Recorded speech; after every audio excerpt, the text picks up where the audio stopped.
I love using Lego and Duplo to teach maths, and I'm going to show you how I would use it to teach rounding, which is often a topic that a lot of children struggle with. The things that you'll need will be, I'm using Duplo, but yours could be Lego. You need lots of these number bricks, although it doesn't have to be ones that already have the numbers printed on, you can just write them on there. The important thing is on the back of each one to write a 0. So on the back of every number, on every digit brick to have a 0 on the back. Then I've made this little bridge using Duplo bricks. It's very important that you have 2 different colours, one colour for 1, 2, 3, 4, and a different colour for 5, 6, 7, 8, 9. I am going to use this little man as well. I have deliberately chosen this colour here for 1, 2, 3, 4 to match in to the colour of his hat, which I'll explain why in a little while. Colour is really important for children who struggle with things like maths, and children that have dyslexia, ADHD, all of those, autism, any of those kind of conditions. Children often respond really well to colour. So that's why I'm using a lot of colour methods in this strategy to help. Let's start off with this number. I'm working mostly on larger numbers, so working key stage 2, upper key stage 2. This could be used for smaller numbers and larger numbers, but I'm using a thousands number to demonstrate. So we've got 7,142. The main thing that your child must understand before they can use this approach is they must know their place value of what each digit is worth. So they must know this 7 is worth 7,000, this 1 is 100, 4 tens, 2 units. They must know that. If not, they need to go back a step and focus on place value before doing rounding. Okay, so first of all, I'm going to round this number to the nearest 10. First of all, you start off where it's rounded to the nearest 10, so the child needs to think, what is the tens digit? The tens digit is the 4. So I'm going to put my man on the tens digit, and you can see I've set my man up so that he is deliberately looking to the right, okay, or his left. So he needs to be looking that way because he's looking at the digit that we're going to have to use to help us know what to do during the rounding. Again, I'm using something visual to be able to help the child. Now, with visuals, it's about picking out the visuals that are important. So I'm going to cover up the visual parts or hide anything that is not necessary. So we don't need anything on the other side of where he is standing and looking. So we don't need those bits. I'm going to cover those up for now. So we're left with 42. I'm going to move the brick that he's standing on over to my little bridge. So the reason why I said about that I have got his hat to be the same colour as this side is because then I know which side he needs to go to when I move his brick. So I'm going to move him and his brick, and I'm going to put it at the side, the same side of the colour of his hat. Okay, so the 4 is going that side. And then I need to think, well, first of all, your child needs to understand that this is not just a 4. This is 4 tens, this is 40. If you want, you could use one of your other bricks to put in like so you can see that it's 40 and not just 4. But I'm going to take out the 0 for now. Sometimes that can confuse things further. Okay, so I've got the 4 that side, and then hopefully your child will know what, if they carried on counting 41, 42, 43, 44, 45, 46, 47, 48, 49, what would be the next 10? It would be obviously 50. So I'm going to put the 5 over there for 50. Again, if you wanted to, you could put in a 0 just to help your child understand that it's 50, not 5. So we've got 40 and we've got 50. So now your child should understand that either it's going to be the 4 that's going to come back here, or it's going to be the 5, but they've got to figure out which one. So we take the 2 that's left here, and I'm going to put it on its correct step on the bridge. Now, just to help things along a little bit at this point, rather than just putting it on the 2 like that, I am going to turn it around so that we can see the 0. It doesn't have to be done at this point. It could be done when you move this brick back over here, but sometimes the child might forget, so it's good to get them into the habit of turning it around now. Okay, we have to look and see, is it on one of the red ones or is it on one of the green ones? If it's on one of the red ones, he stays on this brick. If it's on one of the green ones, he jumps over to the other brick. So it's on one of the red ones, so he stays on his brick, and we put it back.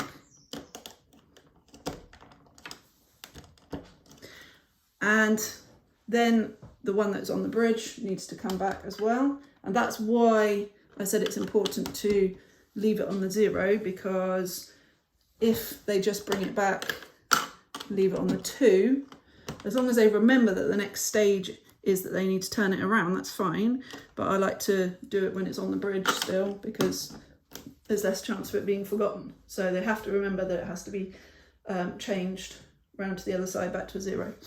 Then we remove these parts, and there we go. We have rounded the number to the nearest 10, 7,140. If the number had been 7,148, so exactly the same thing, and we round to the nearest 10, he stands on the 4. We cover up the digits that we don't need. We move him to the side, same side as his hat, colour of his hat. Then we think 41, 42, again, it's going to be 5 over there. Then we take this one, we look on the bridge. I'm going to turn it around at the same time, so it's going on the 8. Obviously it's on the green side, so this time he's actually going to hop over onto this one. I'm going to bring him back to here, and we're going to move the 0 back down.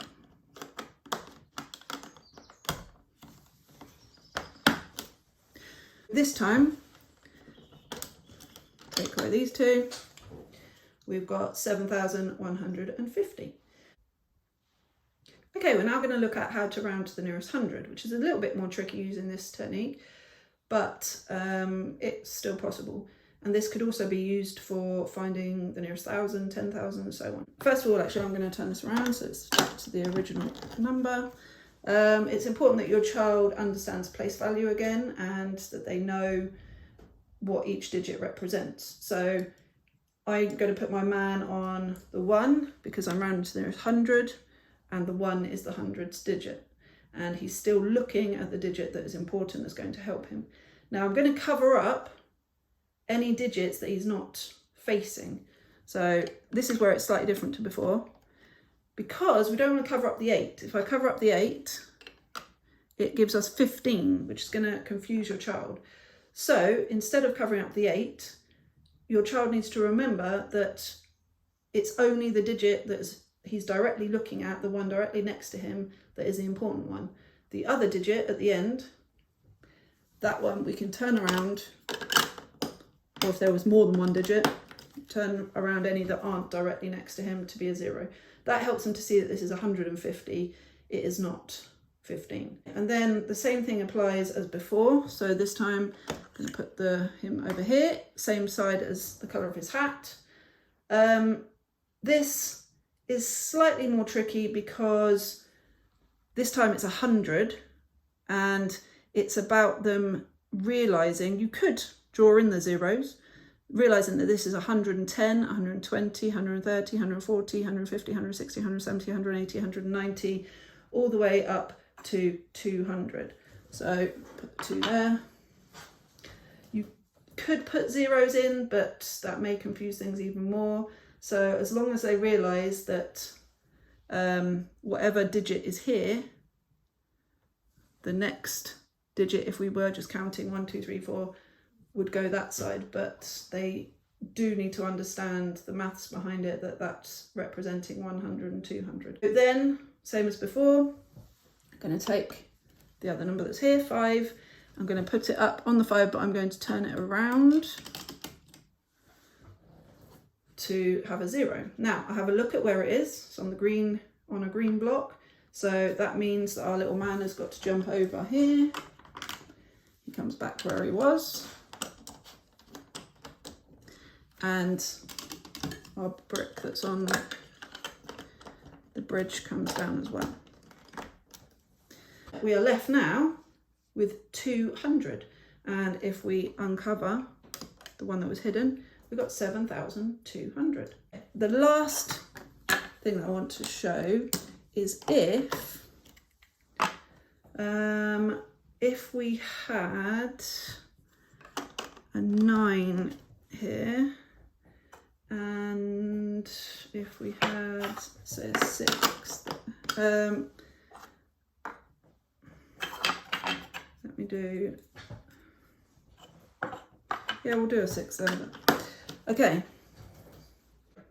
this time I'm going to round to the nearest 10. So I'm going to put him there. He is on the tens digit and he is looking at the one next to him. So we're rounding 7,296 to the nearest 10. Now I'm going to cover up the ones that are not important. And once again, I'm going to move him up here, same side as the colour of his hat. And this time, 9, 90, so obviously it was 90, 91, 92, 93, so on, up to, after 99, is obviously 100. Now, I'm going, because we've got a 9 here, I'm going to put a 10 over here, which obviously I could put another 0 on the end, show that it's 100, but it's the same as this side isn't a 9, it's a 90. And we're going to do the same thing where we take this one, we're going to find where it goes there, and I'm going to turn it around to be a 0. Right, so I need to have a look, I need to see what's going on. So the brick is on the green side, so he's going to have to switch sides. Over to the 10, I'm going to bring the 10, bear with me. I'm going to bring the 0 back down. Now, obviously it's very important that your child doesn't just think they can put a 10 in. That is not the case. What they need to think about now is that it shouldn't be a 10 there, because we can't have 2 digits in one space. So what they need to do is they need to add the 1 over here. So instead of the 2, it will be a 3.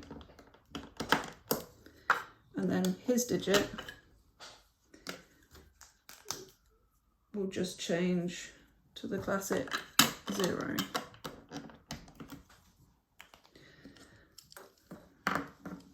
Okay, which would be 7,300. Now that part there is the hardest part that children really struggle with. So do not go on to that part until they have fully understood the other parts. Hopefully you found this useful. It is a complicated topic and your child would not be able to work through all of this in one go.